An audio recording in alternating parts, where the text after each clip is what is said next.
Hi, I've got something you'll be interested in. Those performance upgrades we discussed after the last race. They're on the car and the data looks promising. Take a look at the details. Yo, what's going on guys, it is Tom and welcome back to a brand new video and episode number 4 of the Mick Schumacher career mode, and we are here for the Russian Grand Prix. And as you can see, Chris, the R&D guy, just having a little chat with Mick Schumacher here just to try and update him on the situation and the upgrades that have been applied to the car for this race. Now, quite a fair few upgrades actually, the biggest upgrade package since I believe Bahrain, so quite a few upgrades. Got 3 big upgrades in the car, and this should hopefully boost Mick Schumacher in his Manor car a little bit further up the grid for the Russian Grand Prix, because as a whole, I've got a feeling the next race could be a pretty tricky one, because in this game, the AI are pretty strong around Spain, and also Baku seems to be another one of those tracks where the AI are very OP on the ultimate AI difficulty. But just before we jump into it, guys, just want to say a massive thank you for the support in the series so far. You've been absolutely smashing the support on this, and you are absolutely loving just the fact that the mods are so good on this, and also the way I'm structuring the videos. So it's really, really good to see, and really good to just get your guys' feedback on the series. I'm ever so grateful for it. Now, moving into practice and focusing on the task in hand. It actually started off wet, but eventually switched over to dry conditions, and Mick Schumacher actually smashed the first part, which was the track acclimatization, quite comfortably in the wet conditions. And then later on he moved on to the tyre wear test, and he managed to smash the first target of 60 points at the first time of asking. And then later on he would come across the line at the end of his 6th lap on the soft tyres to smash the second target of 80 points, and that would see him quite comfortably get 2 full 50-point scores in 2 out of the 3 programs. And then moving on to the final one, which was the qualifying test, a fairly easy one around this track actually, and Mick actually not having any sort of problems whatsoever this time around. And I think for the first time this season, I think Mick Schumacher has managed to get a full 175 resource points from a practice session. But after practice, Mick had a meeting with Emma. Hey, looks like you've got a bit of rivalry going on out there. This is good. Gets people talking about you. Just make sure you outperform them, okay?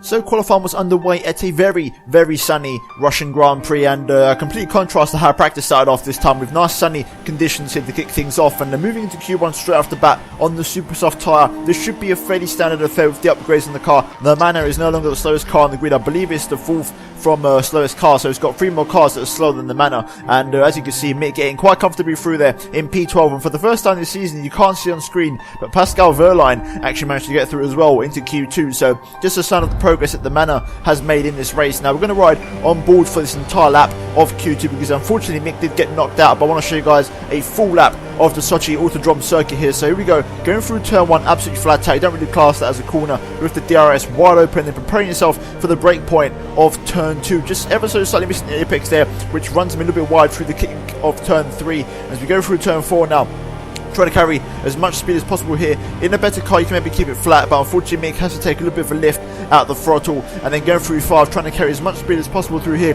making sure you get some good traction. And as you come across the first sector speed, you can see that Mick currently is half a second down on Lewis Hamilton. A little bit of a corner cut there through turn 6, not carrying enough speed for the corner, as we now go through 7 into turn 8. Very hard to not cut this corner, and you've got to be try to be very patient on the throttle as well on the exit, as the back end gets a little bit squirmy. As we go through 9, Mick completely misses his apex there, and that absolutely just ruins his line through 10. And then preparing ourselves for 11, Mick just about keeping it within track limits, but getting some horrible traction on the exit as he opens up DRS. And so far the Q1 lap was far better than this, I can tell you.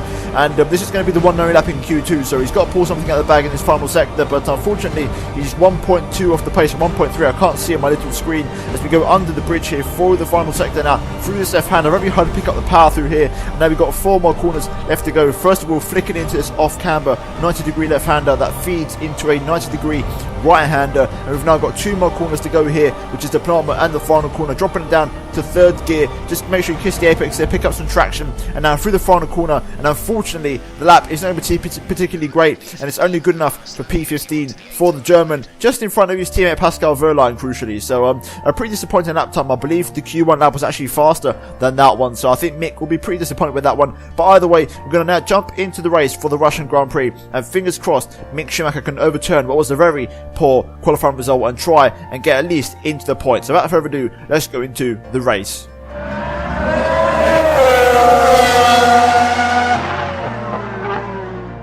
So here we are for a beautiful Sunday afternoon. As you can see, a very overcast day, but crucially no rain, and I believe it's going to get sunny as the race progresses, so it's going to be a nice dry afternoon here at the Sochi Autodrome. And crucially, I think the dry is actually going to suit Mick Schumacher a little bit better, because even though the rain is always, in my opinion, a blessing in disguise in this game, I do think the Manor does have a bit better race pace than qualifying pace, so fingers crossed Mick can try and pull something out the bag here. But it's going to be an interesting race, so we're going to jump into it right now, and we're going to come on for the 5 red lights for the Russian Grand Prix, round 4 of the season, and it's going to be lights out, and away we go for round 4. And Mick actually gets a pretty poor start on the soft tyres, starting on a slightly harder compound, and that's going to allow Pascal Wehrlein to go up the inside of 1, now going all the way down into turn 2. It's a big drag race. Mick's actually going to switch to the inside and cut back underneath his teammate, and also a couple of cars there, including a Red Bull and a Haas car, getting himself up into P11 as he now gets on the power through the exit of turn 3 into turn 4, going around the outside of Perez and also Bottas there. And there's a safety car that's been deployed, and it's Carlos Sainz in the Jaguar who's been knocked out of the race, so he has had a bit of an incident through the first corner. We're going to look at a replay here and see what happened to the Spaniard. And they're going through turn 1, he gets tangled by the Haas car, loses control of the car, then gets collected by the McLaren. I think then Ericsson smashes right into him and loses his front left suspension there, so a pretty nasty accident with 4 or 5 cars collected. They're looking at a replay now from Marcus Ericsson's point of view, and I believe you're going to see him just come across out of nowhere. Oh, that was a nasty one there, but unfortunately for Carlos Sainz, he's out of the Russian Grand Prix. And if you are wondering why there's Red Bull sponsorship, it's because I've actually decided to modify the sponsors to make more sense with the fact that Jaguar is still part of the Red Bull sponsor deal. So here we go, now moving on to the restart, and actually Mick gets a terrible restart, which allows Bottas to be very sneaky and slide up the inside and try to make a move, and actually gets it done just before the final corner. So fair play to Bottas there, being very ready for the restart and actually getting the jump on the German as we now go side by side with Valtteri Bottas here. Mick trying to get into a bit of a drag race with the Williams, which isn't going to work because the Williams is a very fast car on a straight line, and we've got Force India, who's another fast car just behind, and Sergio Perez as we go 3 wide into the second corner, and it's going to be contact between Bottas and Mick, but crucially Mick Schumacher comes out ahead of both of them, should I say, and holds on to that position beautifully there. So great work from Mick Schumacher there, managed to hold on to that position. But moving later on to the end of that lap, and Bottas was not done there. On the super soft tyres, he was fairly racy, he has some decent pace, and he's going to try and go up the inside of Mick, but Mick gets him on the brakes quite easily and holds on to P8 for the time being. Meanwhile, Lance Stroll and Max Verstappen, the 2 teenagers, going at it up ahead. So battles everywhere at the track at the moment, but moving on to the exact same point 1 lap later, and Bottas is going to try and go for the move, this time switching to the outside line, which will become the outside for the next corner, and he's going to try and go for it once again around the outside, but Mick Schumacher just holding on there, having enough on the brakes in that manner to try and defend his position, and so far, crucially, not falling away from the pack too much in the Manor car, which is a sign of the upgrades really working quite nicely on the car here. But as we move on to midway through lap 7, once again, this time with DRS enabled after the safety car period, Bottas flies past, and this time he does get the job done on the German, and unfortunately Mick Schumacher's going to have to settle for P9 for the time being here. But fingers crossed if he can keep these soft tyres in check and wait for his pit stop, this should be a fairly decent strategy for the German, as now Romain Grosjean wants a slice of the action going into turn 1. Luckily Mick, thanks to the DRS that he got from Bottas, manages to hold on to P9, and Grosjean has to duck back in for some extra slipstream and doesn't get the job done on the German here. But Grosjean's going to be sort of snapping away at Mick Schumacher's heels for the remainder of this stint, and as you can see, Grosjean once again trying to have a go, this time DRS wide open on the back straight. Mick goes for a little bit of a squeeze to force Grosjean to the outside. Can he try and pull it off? No, he can't. Mick holds to the inside, he's actually the yellow flag, and it's Rosberg who's backwards there under the bridge, so something's happened to Nico Rosberg, so we're going to have to look at a replay there to see what's happened to the German driver. And looking at a replay, you can see he's going around the outside of Sergio Perez, or I believe Nico Hülkenberg actually, and he actually locks up the right front and then gets tangled by the Ferrari of Raikkonen there and goes for a spin. So a very unfortunate one for Nico Rosberg. Just looking at another replay on board with Kimi Raikkonen, as you can see, he just catches Rosberg's right front, and unfortunately Rosberg goes for a spin there, and I believe he drops right to the back of the grid. So a very unfortunate one for Rosberg. But moving later on to midway through lap 10, and at this point Mick's actually happened to 3rd place because the super soft runners are actually starting to pit for soft tyres, and meanwhile Romain Grosjean still trying to get past Mick Schumacher and actually locks up terribly around the outside, but Grosjean doing a great job of holding it around the outside as they go side by side through this section. Incredible racing here so far, and Grosjean's actually going to hold the inside through the next corner, which is going to force Mick Schumacher to try and set himself up for a switchback, which he pulls off beautifully here. But now Grosjean is actually going to try and come into the pit lane, forcing Mick Schumacher to the inside, and Mick actually has to brake and back out of it, and that's going to allow Perez to get right on the back of Mick Schumacher there. So a bit of a strange circumstance there, and Mick Schumacher losing a lot of time because of that incident, and Grosjean obviously being an AI car didn't really bother trying to make it any easier for Mick Schumacher there. But as you can see now, Sergio Perez, DRS wide open down that pit straight into turn 2. Is he going to try and go for the dive? Mick goes defensive, Perez still goes for it on the brakes. Can Mick hold it around the outside of the Mexican? Yes, he can. Fantastic defensive driving from the German, and he holds on to P2, so absolutely beautiful stuff there.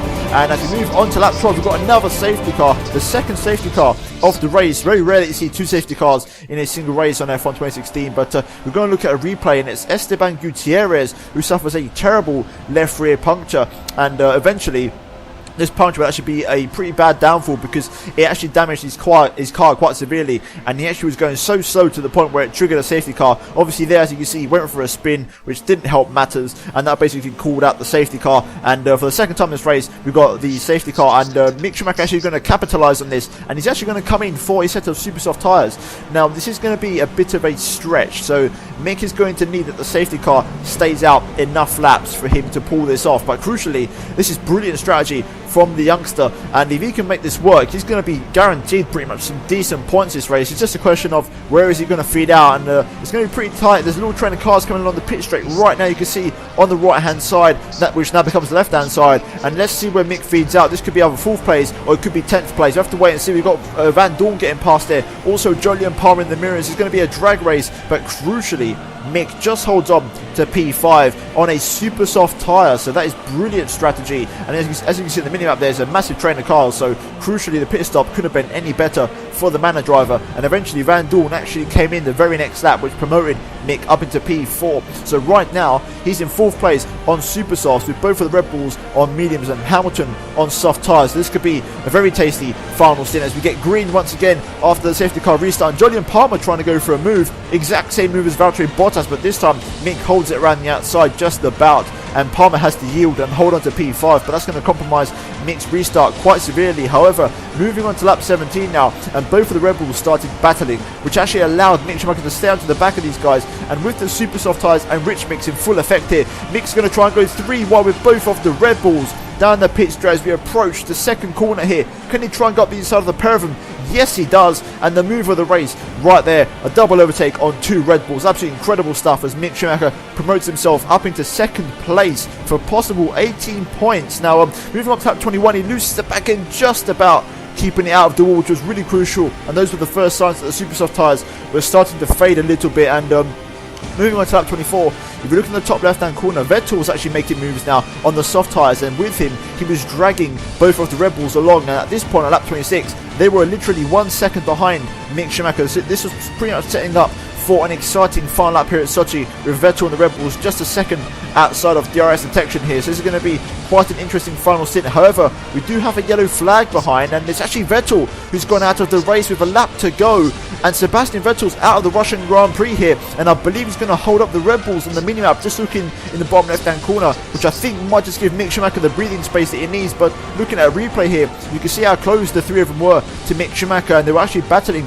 for position as Vettel actually holds on to 3rd place, and momentarily, and unfortunately then just on the exit, as you can see, his engine just pops there, and he actually has to retire from the race with a lap to go. So a very unfortunate one for Sebastian Vettel. As you can see, he holds up both of the Red Bulls quite a lot there, and unfortunately this is pretty much going to mean for Vettel it's the end of his race. However, in a very fortunate turn of events, Mick Schumacher is going to come through the final corner for a whopping 18 points, and 2nd place for the Russian Grand Prix. Absolutely unbelievable stuff from the German youngster, and I'm speechless. I'm lost for words. I can't believe he's actually done this in his 4th race in Formula 1. That's 4 races on the spin where he's managed to score points in Formula 1 in a Manor car.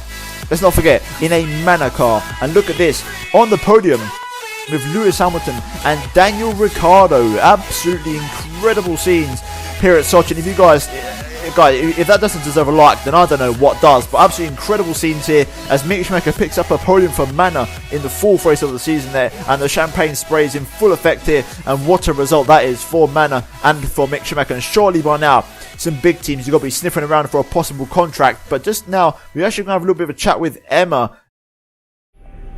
Hey, what could this be? Could it be a promotion to first driver? I think it might be. You read the details. You've earned it. So, what would you know? A promotion to first driver after just 4 races in this season. So, absolutely incredible turn of events there. And Mick Schumacher pretty much becoming the first driver for Manor. So, absolutely incredible scenes. And overall, it's an interesting one. Would you guys like me to stay at Manor for more than one season, or would you like me to switch straight away? Let me know in the comments down below. But either way, if you enjoyed the episode, then the thumbs up would be greatly appreciated. And if you're new around here, if you can subscribe to my channel, that'd be absolutely fantastic. And if you did miss any of the previous episodes, then I do urge you to go watch the playlist down below.